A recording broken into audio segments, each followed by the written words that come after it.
Hello, ഇതെൻ്റെ പുതിയ ചാനലാണ്. പുതിയ ചാനലിലെ ഫസ്റ്റ് റിവ്യൂ ആണ്. അപ്പോൾ മാർക്ക് എന്ന് പറയുന്ന പടം കണ്ടു. നമ്മുടെ കിച്ച സുദീപാണ് നായകനായിട്ട് അഭിനയിച്ചിട്ടുള്ള പടമാണ്. വിജയ് കാർത്തിക എന്ന് പറയുന്ന ഡയറക്ടറാണ് മൂവി എടുത്തിട്ടുള്ളത്. പുള്ളിക്കാർ രണ്ട് പടം ചെയ്തിട്ടുള്ളൂ, ഒന്ന് മാക്സും ഒന്ന് മാർക്കും. മാക്സ് എന്ന് പറയുന്ന പടവും കിച്ച സുദീപ് തന്നെയാണ് അഭിനയിച്ചിട്ടുള്ളത്. ഒരു ദിവസം നടക്കുന്നൊരു സ്റ്റോറി ആയിരുന്നു. അത്യാവശ്യം ആക്ഷൻ രംഗങ്ങളൊക്കെ ഉള്ളൊരു അത്യാവശ്യം നല്ലൊരു അടിപൊളി പരിപാടിയായിരുന്നു അത്. ഒരു കൈദി മൂഡിലൊക്കെ പോകുന്നൊരു പടമാണെന്ന് വേണമെങ്കിൽ പറയാം. കൈദി പോലെ ഒരു ദിവസത്തെ കഥ ആ രീതിക്ക് പോകുന്നൊരു പടമാണിത്. മാർക്കും അതേ രീതിക്ക് തന്നെയാണ് പുള്ളിക്കാരെടുത്തിട്ടുള്ളത്. അതിലും കിച്ച സുദീപ് തന്നെയാണ്. പിന്നെ ഇതിൽ മ്യൂസിക് ആയിരിക്കുന്നത് ബി അഗ്നേഷ് ലോകനാഥ് എന്ന് പറയുന്നൊരു പുള്ളിയാണ് കാന്താര മൂവിയൊക്കെ മ്യൂസിക് ആയിട്ടുള്ള ആൾ. മ്യൂസിക്കൊക്കെ BGM അടിപൊളിയായിരുന്നു. അടിപൊളി പരിപാടിയായിരുന്നു.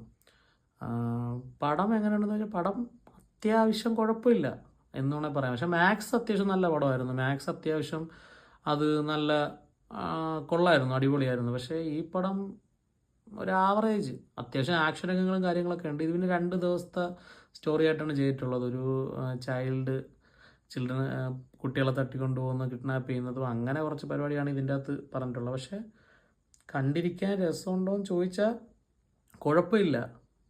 ഒരു 1 ടൈം വാച്ചബിൾ, ഒരു ആവറേജ് അനുഭവമുള്ളൂ. 1 ടൈം വാച്ചബിൾ, ഒന്ന് കണ്ടിരിക്കാം. ആക്ഷൻ മസാല പടങ്ങളൊക്കെ ഇഷ്ടപ്പെടുന്നവർക്ക് കണ്ടിരിക്കാൻ പറ്റിയൊരു പടമാണ് മാർക്ക്. പിന്നെന്താ പറയുക, ഇത്രയൊക്കെ ഉള്ളൂ. ഓക്കെ.